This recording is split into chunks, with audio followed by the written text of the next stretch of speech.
Commander's Log Day 46. Command has recalled one of our Wehrmacht divisions, what's left of them, to regroup and reform.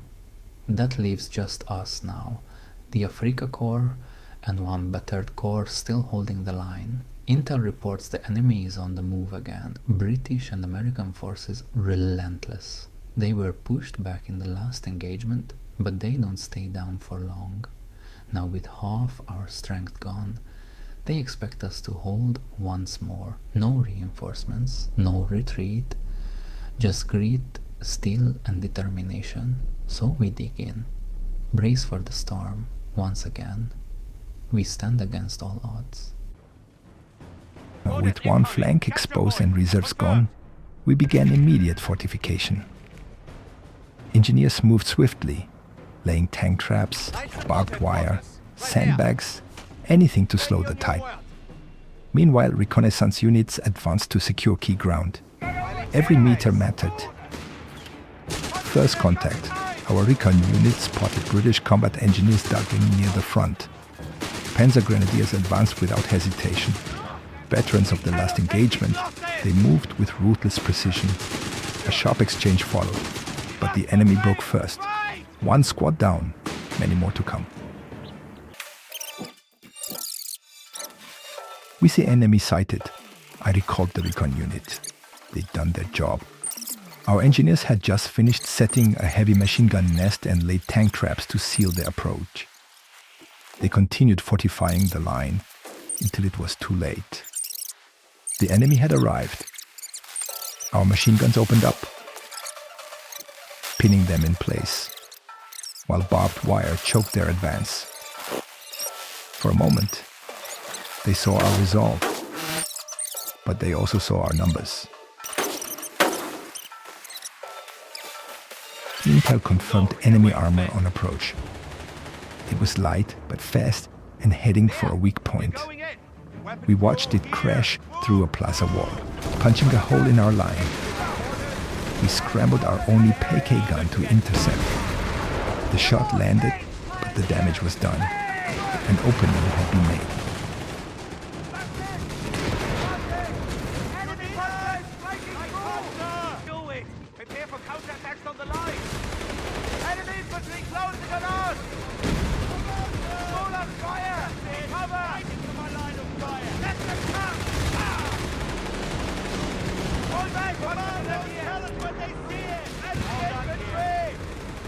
With a gap torn in our lines, the enemy moved quickly to exploit it, but we were quicker.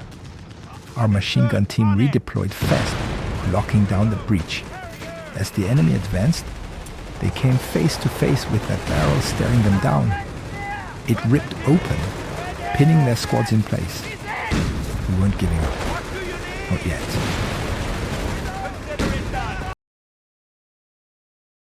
For hours we held. Artillery rained down. The enemy sent aircraft to break us. Every time we repositioned, they followed. But we held our point, no matter the cost.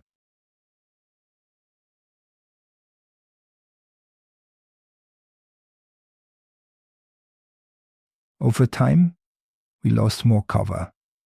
Sandbags shattered, trenches cratered. The line we bled for, torn apart, inch by inch. With every barrage, we were forced back, not by fear, but by fire.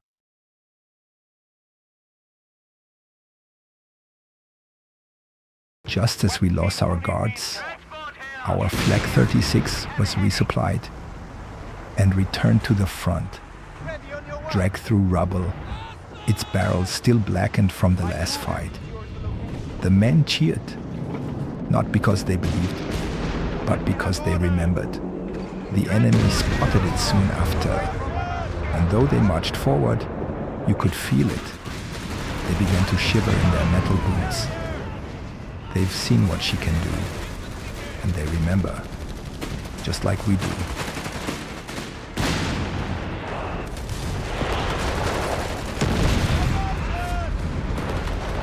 I pulled the Flak 36 back. The Wehrmacht was under pressure, and they needed cover. We held their area long enough to stabilize the line. When the call came through, command confirmed it. The Tiger was en route. For a moment, the man stood taller. He had something to believe in again.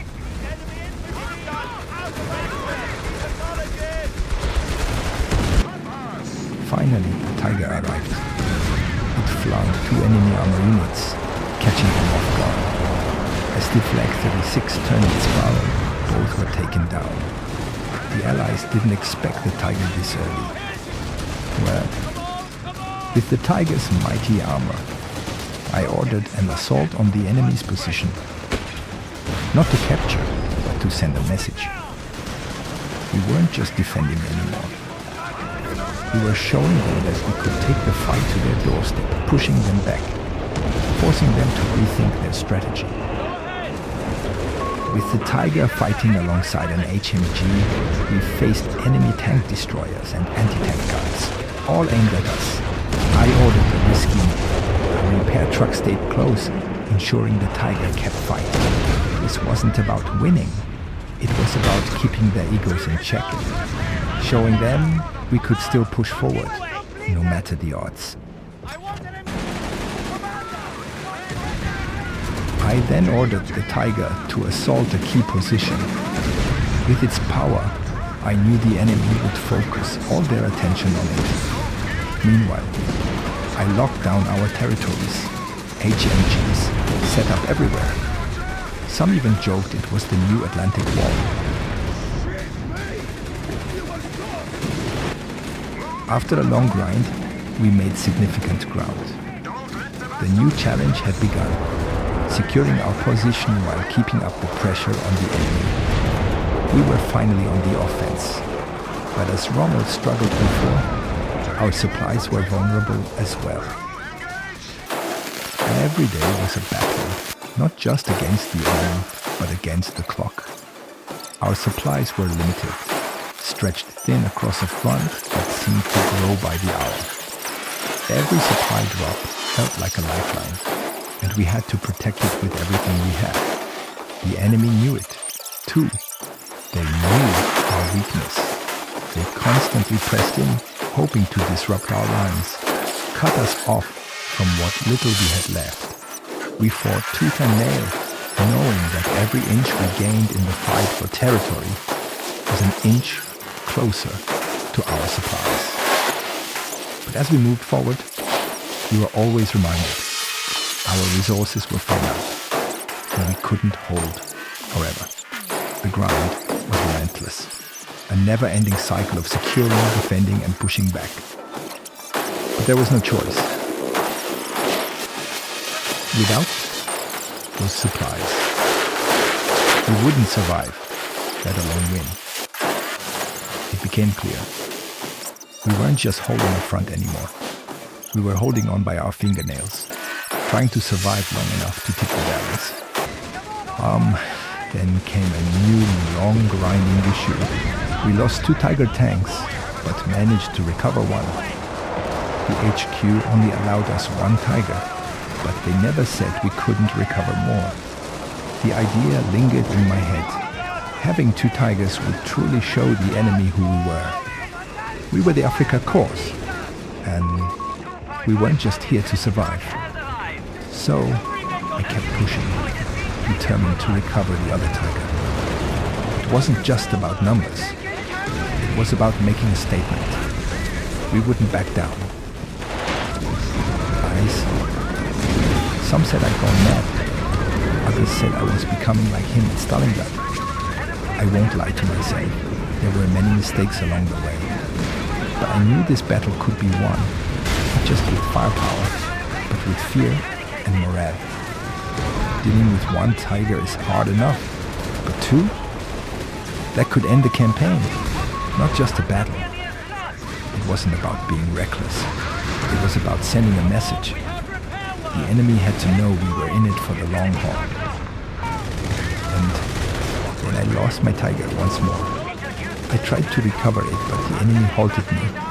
My army's morale dropped. They truly believed I'd gone mad. I'd lost half-tracks, soldiers, even a Flak 36 trying to recover another Tiger. But now I'd lost a Tiger. Again. I could understand their point of view. It seemed like madness, a reckless gamble. But in that moment, I knew the cost. I knew what I had to do next. I called in another tiger from HQ. They asked me why I was losing so many. I told them this will seal the deal. I was no longer focused on recovery. Now it was about encirclement.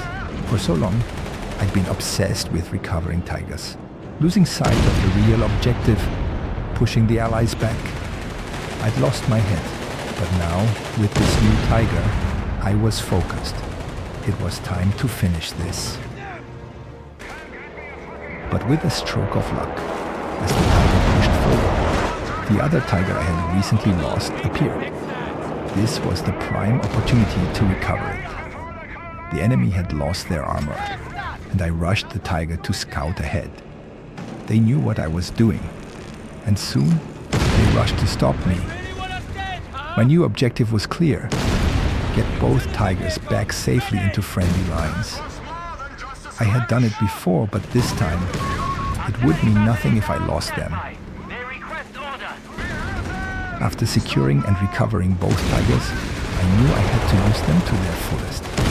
Together they began pressuring and attacking, striking fear into the enemy.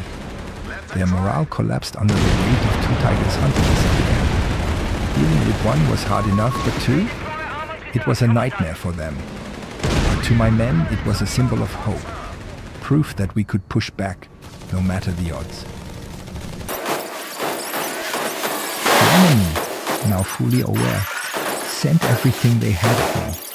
Infantry, tanks, you name it. The objective was clear: destroy the tigers and reclaim their morale. But that wasn't going to happen. Yes, the tigers were flanked, pushed back, but I gave them direct orders. Do not let the tigers fall. This was no longer a battle for ground. It was a battle for morale. And I wouldn't let them break us.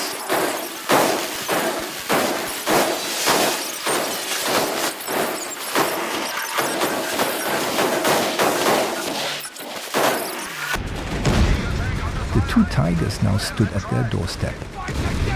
For the enemy, morale had collapsed. For us, hope was reignited. I told my men, this isn't over. I ordered fortifications around their HQ, entrap and execute. We wouldn't stop until the job was finished. The enemy kept holding, pumping out armor like it was mass-produced wood. This was the power of the Americans, endless production. But our quality kept them at bay, pinning their ranks.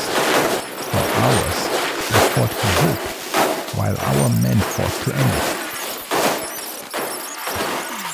As we pushed forward, our new target became clear: the armor factories. But every time we destroyed them, they rebuilt. Only for us to destroy them again. It was a constant back and forth, with enemy infantry rushing out to recover their ruined HQs. I knew, and the men knew, this would be a long grinding fight. This battle was more than just a fight for territory.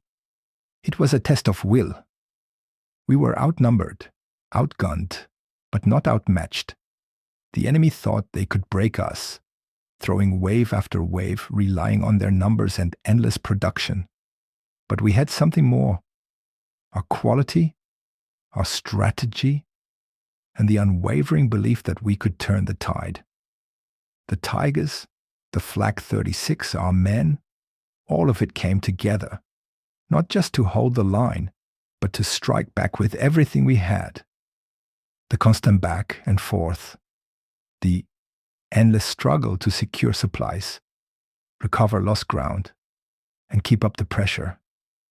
It was relentless. Yet through it all, we kept pushing, never backing down. And when the dust finally settled, it wasn't just about the tanks or the terrain we fought for. It was about proving that even when the odds are stacked against us, even when everything seems lost, we still have the strength to push through. This wasn't just a victory, it was a statement. Against all odds, we stood tall.